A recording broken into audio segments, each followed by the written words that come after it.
Ayer fue un día muy importante en el Congreso de la República en materia de educación. Nicole, buenos días.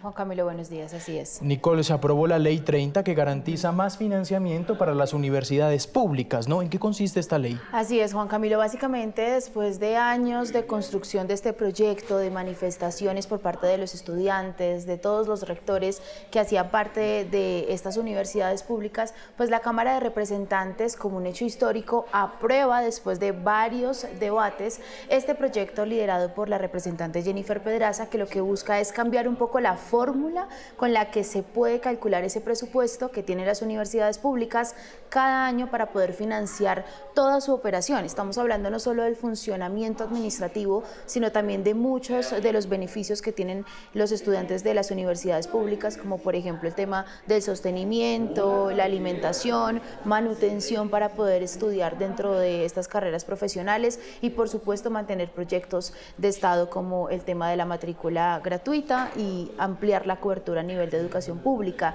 Es un hito porque desde 1992 no se hacía modificación a esta ley y lo que pedían precisamente los estudiantes desde 2018, desde las calles, acuérdese usted, Sí. Estas manifestaciones, pues era precisamente eso, que hubiese un presupuesto garantizado, que no se calculara solo bajo la fórmula del IPC, que se hacía cada año el monto del IPC y con base en eso se calculaba el presupuesto. Ahora se van a tener en cuenta otro tipo de factores para que tengan un poco más de dinero para poder funcionar. Ministro de Educación, Daniel Rojas, buenos días. Muy buenos días para ustedes y para toda la audiencia de Caracol. Ministro, los estudiantes de las universidades públicas, ¿qué cambios van a haber a partir de esta aprobación? Bueno, esta es una discusión que hemos tenido con el movimiento universitario. Hace año y medio, cuando yo llegué al Ministerio de Educación, les propuse que como iniciativa del gobierno radicáramos ante el Congreso una reforma de la Ley 30 en sus artículos 86 y 87, dada la frustración que tuvo en el primer periodo del gobierno la reforma integral a todo el sistema educativo. Y hemos coincidido con bastantes líderes de la política, congresistas. Este proyecto de ley, cuando lo radicamos en el Congreso, tuvo la firma de decenas de congresistas de todo el espectro político y año y medio después podemos decirle a los estudiantes, para responder su pregunta, que ya es ley de la República la reforma a los artículos 86 y 87, que pretende cerrar la brecha de desfinanciación que se ha abierto en los últimos 30 años. Calcula el SUBE que más de 20 billones de pesos se le han dejado de transmitir a las universidades públicas, pero no solamente estamos hablando de las universidades. Este proyecto de ley involucra a 32 instituciones técnicas y tecnológicas que estaban por fuera de la Ley 30, que estaban por fuera de los esquemas de financiación y que hoy van a tener recursos a la base presupuestal para que ya no crezcan indexados al IPC, sino a un índice que es mucho más cercano a lo que cuesta una canasta educativa. Sí. Ministro, ese presupuesto sale del presupuesto general de la Nación. ¿Cómo prevén ustedes 2026 para el inicio de esta ley? ¿O se podría demorar un poco más teniendo en cuenta la situación fiscal en la que está el país? Esa es una muy buena pregunta, porque fíjese que sin haber aprobado la ley, por simple voluntad política de este gobierno, el presupuesto para las universidades públicas se ha multiplicado muy por encima del IPC. Estamos hablando del IPC más 25 puntos. O sea, 25 puntos adicionales a lo que hoy la Ley 30 obliga al gobierno que tiene que destinar para la financiación de las universidades públicas. Esto que ha sido voluntad política de este gobierno ahora es ley. Y tiene además un aval fiscal del Ministerio de Hacienda que, proyectando los marcos fiscales de mediano plazo o el marco fiscal de mediano plazo del sector educación, permite que existan los recursos para que este salto cualitativo, este salto sustancial en la financiación de la educación superior, pues pueda mantenerse y pueda garantizarse. No solamente hay espacio en el marco fiscal, sino además, insisto, a pesar de no haberse aprobado la ley de financiamiento y de tener una situación fiscal difícil, el presidente Petro ha sido reiterativo en decir que no se reduce el presupuesto para la educación y para la salud en Colombia. Según le entiendo, podría entonces empezar este próximo año, en 2026, a hacerse este nuevo cálculo, según las estimaciones presupuestales que ya fueron aprobadas. Así es, aun cuando la ley no esté sancionada para la vigencia 2026, insisto, por voluntad política de este gobierno, el presupuesto para las universidades y más aún la base presupuestal, que es lo que sirve como cálculo para el aumento periodo tras periodo, seguirá aumentando en las proporciones en las que lo ha venido haciendo. Sí, hablando de esas proporciones, ministro, usted dice, ya por voluntad política hemos multiplicado el presupuesto para la universidad pública. Entonces, ¿con esta ley 30 se le añade más plata o queda igual? Con esta ley 30 ya no dependerá de la voluntad política de ningún gobierno, de ningún gobernante, sino que sea cual sea el gobierno que esté al frente del presupuesto general de la nación, tendrá que tomar como base un índice de costos a la educación superior. Y el porcentaje que haya crecido ese índice de costos tendrá que ser el que se use para indexar el presupuesto en la vigencia siguiente.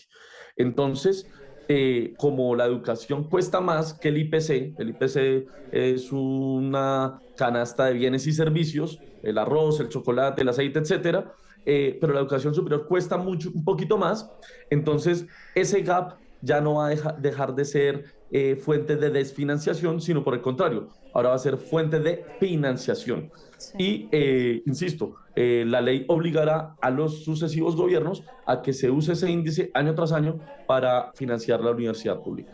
Ministro, con ese déficit actual que existe en varias universidades, porque hay una situación muy crítica en la Universidad de Antioquia, en la Universidad Distrital, lo veíamos en semestres pasados en la Universidad Pedagógica y en la Nacional también, ¿ustedes buscan inyectar recursos actuales para esas universidades? Es decir, la Ley 30 es para el futuro cercano, pero ¿qué va a pasar con el déficit actual en las universidades públicas del país?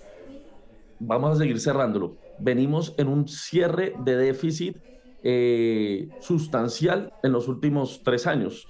Nunca en la historia de la Ley 30 las universidades públicas habían recibido tantos recursos como lo han hecho en estos últimos 3 años. Insisto, recuerde usted cuando las marchas estudiantiles del 2018 exigían un crecimiento financiero del IPC más 4 puntos. Hoy estamos diciendo, estamos entregando IPC más 25. Y no porque haya una ley, por pura voluntad política, y esa brecha la seguimos cerrando. Pero es un déficit de 30 años, y un déficit de 30 años no se cierra en 3. Por lo tanto, la aprobación de esta ley nos va a ayudar a acelerar el paso, porque situaciones como las de la Universidad de Antioquia u otras universidades que usted ha mencionado, pues no pueden seguir presentándose cuando estamos hablando de la educación superior como derecho. Calculamos en un periodo de alrededor de 10 años a 15, Colombia estaría invirtiendo 1,5 puntos del Producto Interno Bruto, como lo hacen el promedio de los países en la educación superior. En ese periodo, ministro, ¿cuánto tiempo usted le pone para cerrar el déficit de la Universidad Nacional? ¿De cuánto puede llegar a ser también? Exactamente, porque hay un informe de la Contraloría, ministro, yo creo que usted lo recibió, dice el estado financiero de las instituciones. Por ejemplo, el caso de la Universidad Nacional, al acumular un pasivo de 4.5 billones de pesos. Usted, pongamos el ejemplo concreto de la Universidad Nacional. Aprobada la Ley 30, ¿en cuánto puede cerrar el déficit o en cuánto ustedes pueden finalizar el déficit presupuestal de la UNAL, por ejemplo? Ese fue el déficit que recibimos como gobierno y que estamos cerrando. Y todos los rectores del sistema universitario estatal reconocen que este gobierno ha hecho esfuerzos financieros enormes para cerrar el déficit que se ha venido cerrando. Ahora bien, el ICES, el índice de costos a la educación superior, que es el índice que va a utilizar esta ley, depende de cómo se mueve la economía, igual que el IPC, que es el índice de inflación. Si la inflación aumenta o el índice de costos aumenta, pues aumentará asimismo la financiación de la universidad en esa misma proporción. Si ese índice disminuye, pues también los recursos no crecerán en proporciones tan altas. Es decir, que esto depende del ciclo económico. Y como el ciclo económico es incierto, yo no podría decirle a usted cuántos recursos exactamente van a haber en los siguientes periodos. Pero lo que sí podemos hacer es un cálculo que lo hemos hecho porque en términos de puntos del Producto Interno Bruto, si en este lapso de 10 a 15 años nosotros alcanzamos 1,5 puntos del PIB, estaríamos diciendo que en ese mismo periodo estaríamos cerrando el déficit estructural del sistema universitario estatal en general. Ministro, ya para ir finalizando, ¿qué decirle a los estudiantes sobre esos aspectos que se verían cubiertos gracias a esa Ley 30? Porque no solo estamos hablando de la parte administrativa, ¿cómo va a mejorar para ellos la calidad educativa con más presupuesto? Decirle a los estudiantes dos mensajes. El primero, que esta es una victoria de ellos. Lo que ayer nos costaba incluso balas, incluso gases, persecución, hoy es ley de la República gracias a la lucha que el estudiantado hemos dado en las calles del país. Y el segundo mensaje, respondiendo a su pregunta, que yo les daría es, este es un primer tiempo. Logramos mayores recursos, pero mayores recursos no pueden ser más plata para que se pierda o más plata para que se invierta mal. Y entonces les invitamos a jugar el segundo tiempo de la reforma a la Ley 30. El Ministerio de Educación anunciamos el día de ayer que radicaremos al Congreso de la República la segunda parte, que tiene que ver, ya tenemos mayores recursos, ya tenemos más plata, ya vamos a cerrar el déficit. Ahora miremos en qué se invierte.